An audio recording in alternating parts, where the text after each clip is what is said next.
Salut les amis, chose promis, chose due, deuxième épisode sur la carrière de Tenzin Norbu, notre jeune moine tibétain devenu footballeur et qui a pour agent Froster. Alors écoutez, on va faire vite, ceux qui n'ont pas vu la première partie, allez voir, ça va me permettre de ne pas faire un résumé trop long et vous couper de l'histoire. Juste, on se retrouve au moment où on est sur la deuxième saison de Tenzin du côté de Chongqing. Je vous rappelle qu'il a commencé dans des tout petits clubs. Ensuite, il a rejoint Dalian, où il a gagné un championnat de deuxième division. Et puis, contre toute attente, il avait décidé de venir dans ce club de Chongqing pour continuer sa progression. Et après une saison dernière où il a été 4ème, on se retrouve pour la saison 2033 et ses 24 ans.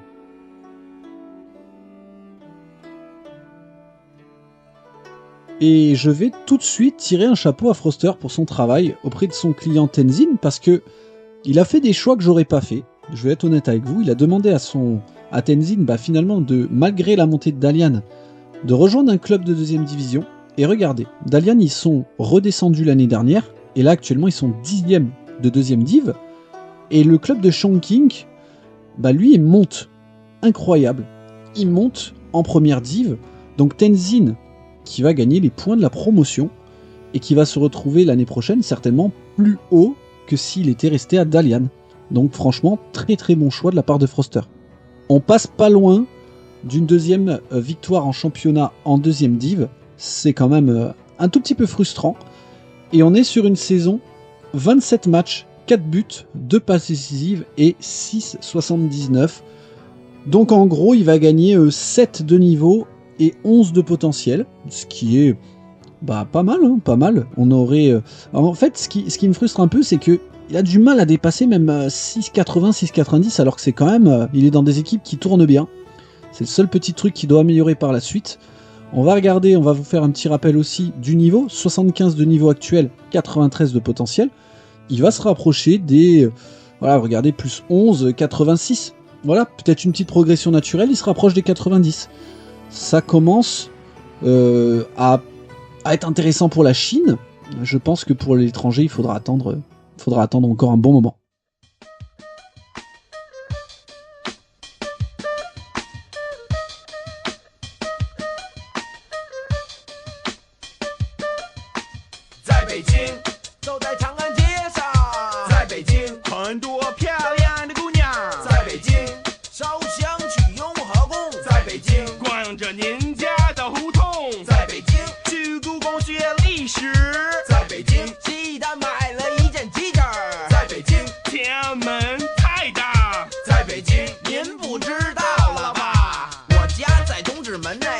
Ces 2 années avec le Chongqing Tolianglong ont été enrichissantes pour lui, avec à la clé une montée avec le club. Mais dernièrement, on a reçu plusieurs offres en première division, avec des clubs qui ne sont pas destinés à jouer le maintien, contrairement à son club actuel. Après d'âpres négociations, Tenzin a eu le droit à son billet de sortie. Tout le monde s'y retrouve au final. D'un côté, un challenge sportif plus intéressant pour mon joueur, et une belle indemnité de transfert pour Chongqing. Et nous voilà en première division chinoise, du côté de la Super League chinoise pour Tenzin. Ça fait très plaisir, franchement on est dans un club qui commence à me parler, le Shanghai Shenhua, qui est 3ème de son championnat, on va y revenir. Shanghai qui est un club honnêtement que même moi j'arrive à connaître. C'est un club historique de première division. Pour faire les présentations très vite fait, Shenhua était le nom du premier sponsor du club, toujours utilisé aujourd'hui. Ça signifie la fleur de Shanghai. Et moi je voulais vous montrer ça. Le nombre de joueurs quand même connus qui sont passés dans ce club, comme quoi c'est pas de la gnognotte on va dire. Carlos Tevez. On peut voir également Anelka. Nicolas Anelka, Didier Drogba. Franchement, si ça c'est pas des stars du foot. El Shaarawy, Sissoko, Obafemi Martins, Dembaba. Bref, j'en oublie encore d'autres. Mais vous voyez que c'est pas n'importe quoi comme club. Le petit point noir c'est leur palmarès. Qui est assez maigre, hein. Un championnat de Chine, 4 coupes, 4 super coupes, et une... alors ce qu'ils appellent coupe de champion de l'A3, de l'Asie, c'est une conférence asiatique on va dire, donc pas grand chose. Et pour être totalement complet, 2 rivalités, contre l'autre club de Shanghai, le Shanghai Port, et le club de Beijing, Gohan, club phare de la ville de Pékin. Voilà, donc rivalité avec ces deux clubs. Et nous, en revenant dans le jeu, on peut voir que le club a gagné 2 championnats, donc ce qui veut dire que depuis le début de la partie, ils en ont remporté un de plus. Et ça marche plutôt pas mal pour l'équipe, 3e en championnat. Donc une équipe vraiment qui joue le haut de tableau, battue par Shenzhen et Changchun. Voilà, et devant leurs rivaux de Beijing, justement, et de Shanghai Port. Tenzin, 89 de niveau, 105 de potentiel. Il a eu sa progression, plus, je pense, une progression naturelle, et il a profité des belles infrastructures. Par contre, saison compliquée. Première saison en première div, c'est un autre niveau. On le sent clairement. 6,74, il a joué que 16 matchs, et la plupart remplaçants, avec 2 buts. J'ai envie de dire, pour une entrée en matière, voilà, c'est pas énorme. Il a quand même fait une fois homme du match. C'est pas mal hein, pour une. Voilà, il a fait quelque chose de sa saison. Mais on va être sur une saison quand même limitée en termes de progression. Donc ça va être plus 3 de niveau, plus 5 de potentiel. 2035, Tenzin qui a maintenant 26 ans. Toujours du côté de Shanghai. Et ce que j'avais envie de vous montrer en premier, c'est qu'en fait, l'année dernière, il avait fait 3e. Donc il joue tout simplement, pour la première fois de sa carrière, une compétition internationale. Il joue en Ligue des Champions d'Asie. Ça se passe mal, clairement. Ça se passe mal pour le club. On va pas se mentir. Excusez-moi, il y a le petit bug d'affichage. Donc alors, on est sur une 9e place du côté de Shanghai. Ouais, ça se passe mal, hein. On le voit. Mais bon, il aura participé dans sa carrière à une Ligue des Champions. Le club de Shanghai, cette saison 9e. Là aussi, ça se passe plutôt mal. Mi-tableau, quoi. Moitié de tableau, sans plus, sans saveur. Voilà, le championnat de Chine, une nouvelle fois remporté par Shenzhen. Et du coup, Tenzin, 6,79. Alors, le positif, il est devenu titulaire. 6 buts, aucune passe décisive. Franchement, c'est pas un attaquant qui marque beaucoup. Hein. Sa meilleure saison, c'est 6 buts. Mais bon, voilà, titulaire à Shanghai en première division chinoise. Il va prendre encore une fois plus 3, plus 5, qui vont s'ajouter à son 99 de niveau, 110 de potentiel. Ça y est, c'est officiel. À 26 ans, il va dépasser 100 de niveau. À la fin de la saison, Tenzin m'avait exprimé son envie de réaliser ses rêves et de partir pour l'étranger. Il se sentait prêt pour passer ce cap. J'ai donc contacté le club pour lui signifier les envies de départ de mon joueur. Bien que déçu par l'idée de laisser partir Tenzin, le club accepta à la seule condition que l'on ne renforce pas directement la concurrence. Nos intérêts étaient concordants et par respect pour ses engagements, j'ai donc activement cherché un point de chute pour Tenzin. On a reçu une offre d'Arabie Saoudite, mais je doute que Tenzin aurait pu avoir du temps de jeu là-bas. Mais le plus surprenant a été l'offre du Shenzhen Peng City, multiple champion en titre de Chine. Bien que j'ai pris le temps de prévenir que l'on n'accepterait aucune offre en Chine par l'intermédiaire des médias locaux, ceux-ci avaient aussi osé tenter le diable. J'avais donc parlé à Tenzin, qui l'a très mal pris, et il s'est mis immédiatement en tête de faire tomber l'ogre chinois cette année. J'ai mis des doutes dans un premier temps sur la faisabilité de ceci, mais en voyant la détermination dans ses yeux, j'ai compris qu'il était sérieux. On a immédiatement annulé notre demande de transfert, et le plus choquant dans tout ça a été la réaction du club. Moins d'une semaine plus tard, on a appris l'arrivée surprise de Ekrami pour l'associer en attaque avec Tenzin, afin de passer ce cap. Le club a investi beaucoup sur lui, en prenant au sérieux les déclarations de mon joueur. J'ai hâte de voir si ce n'était que des paroles en l'air, ou si les actes allaient suivre. Cette saison, à ce sens, sera charnière dans la carrière de mon joueur, et de comment il sera perçu à la fin de sa carrière. Et on est reparti pour une saison de plus du côté de Shanghai pour Tenzin. Alors, il aurait pu partir, parce que vous avez bien vu que Froster a refusé des offres. Il y avait un premier club qui le voulait, c'était Aba, qui est en fait tombé en 2e div d'Arabie Saoudite. Donc je comprends que Froster n'ait pas voulu l'emmener dans un bourbier là-bas. Et puis un deuxième club, c'est le club de Shenzhen. Vous avez entendu, Shenzhen Peng City, c'est un club qui fait partie de la galaxie de City, et qui ont fait quoi? Qui ont fait premier.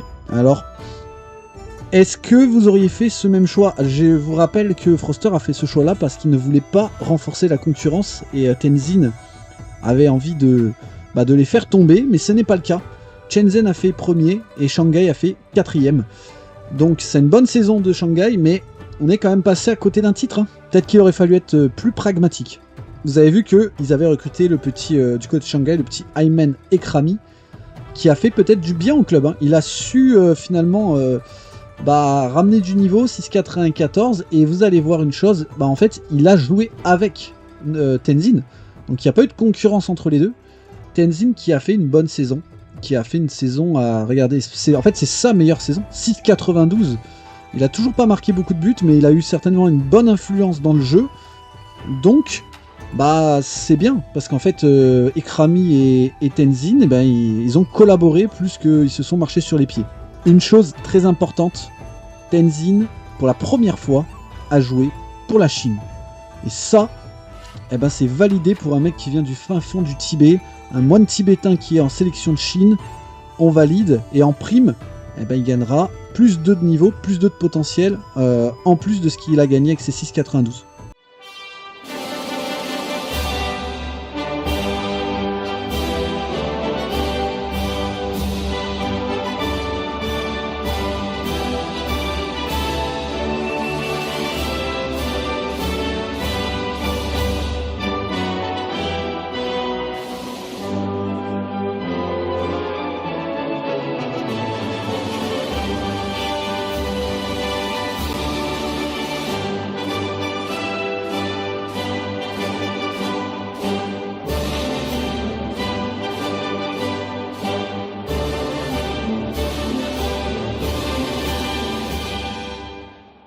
Ça fait très plaisir, vous l'avez vu.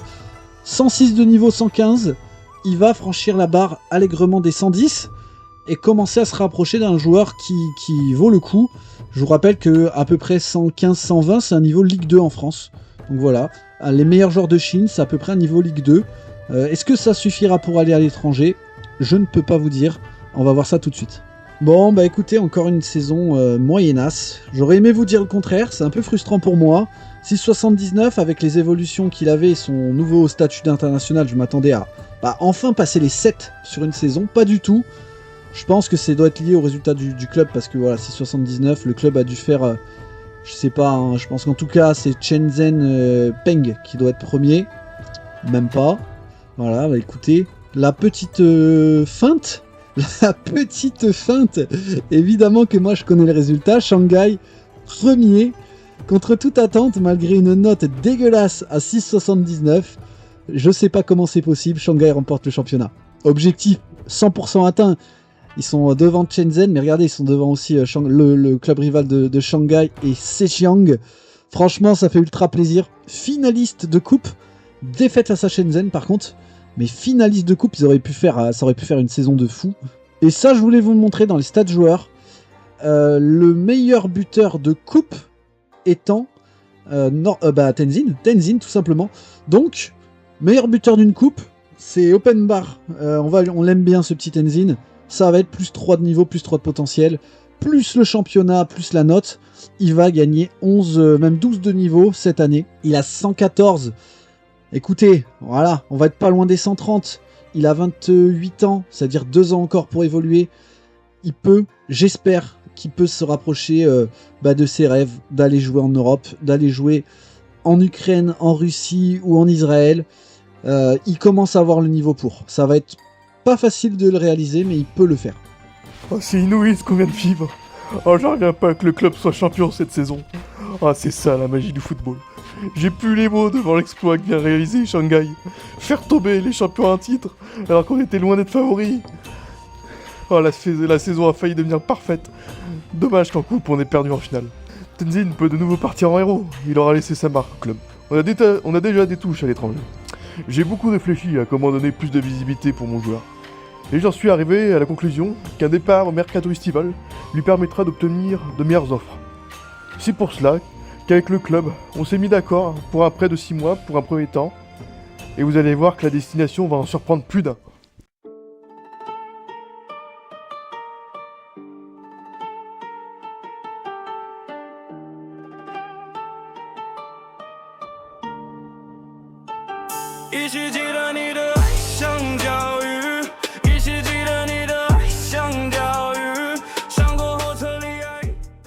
Bon écoutez, on est du côté de l'Australie. Voilà, je pense que c'était clair que Tenzin il voulait aller à l'étranger. Il rêve toujours d'aller en Europe, dans les pays que vous connaissez. Froster, je pense qu'il a compris que lui aussi, à un moment donné, on a fait le tour en Chine avec un titre en deuxième div et en première. Donc on a trouvé ça, un petit prêt du côté de Newcastle. Ça va aller très très vite. Franchement, le championnat était en cours au moment où il est arrivé. 8ème en championnat, il n'y a pas eu grand chose à se mettre sous la dent. Tenzin, à titre personnel, il a fait un petit passage, 7 matchs, 2 buts, une passe D, il fait 6,90, c'est quand même, on peut le souligner, sa meilleure note depuis le début de sa carrière, 6,90. Ce qui est positif, c'est qu'il va prendre les points quand même de son passage. 6,90, c'est plus 5 de niveau, plus 9 de potentiel. Donc on va regarder ensemble à quoi ça correspondra pour la saison prochaine. 126, il sera à 131 et 149 de potentiel. 131, on est sur un joueur Ligue 1. Donc espérons que ça va lui ouvrir de nouvelles portes. Pour l'instant, on est bloqué à des offres asiatiques, que ce soit du côté de l'Arabie ou des États-Unis. En tout cas, moi, ce que je vais faire, c'est que je vais fractionner une nouvelle fois la vidéo avec une 3e partie demain. Et on va couvrir la fin de la carrière de Tenzin avec de nombreux rebondissements. Je suis extrêmement content pour l'instant de sa carrière, franchement. Il en est à 2 titres, vu le niveau extrêmement faible de départ. Je vous laisse voir. On sait quand même, on fait le premier passage à l'étranger, on a 2 titres, une progression constante. Franchement, il faut qu'ils nous en mettent de partout pour la dernière partie. Je vous dis à demain. Merci à ceux qui seront venus jusque là. Et si vous n'êtes pas prêts pour ce qui va se passer, je vous le dis tout de suite.